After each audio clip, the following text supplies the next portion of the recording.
بسم اللہ الرحمن، سورہ قدر، بسم اللہ الرحمن الرحیم، انا انزلناہ فی لیلۃ القدر وما ادراک ما لیلۃ القدر لیلۃ القدر خیر من الف شہر۔ ہم نے اس قرآن کو شب قدر میں نازل کیا، تمہیں کیا معلوم شب قدر کیا؟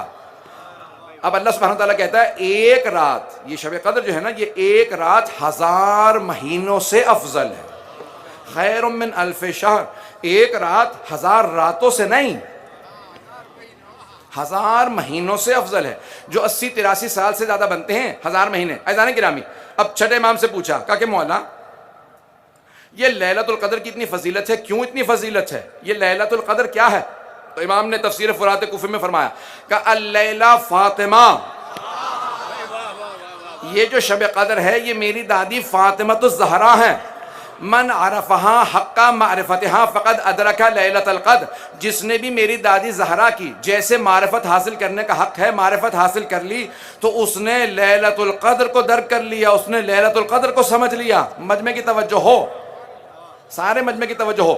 مولا یہ آپ نے فرمایا جس نے بھی جناب سیدہ کی معرفت حاصل کی اس نے لیلۃ القدر کو سمجھ لیا۔ کیوں جناب سیدہ کی اتنی کیوں معرفت ضروری ہے، کیوں ان کا اتنا مقام ہے؟ بھئی لیلۃ القدر کی فضیلت یہ ہے کہ اس میں قرآن نازل ہوا۔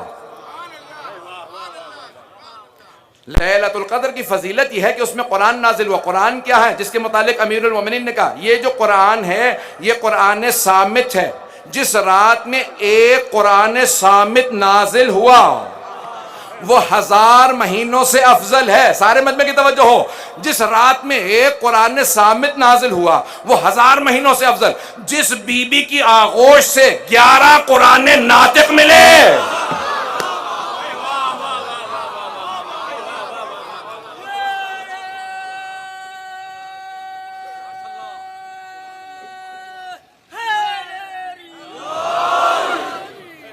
جس بی بی کی آغوش سے 11 قرآن ناطق آئے ہوں، وہ دنیا کیسے سمجھ سکتی ہیں جناب سیدہ کون ہے؟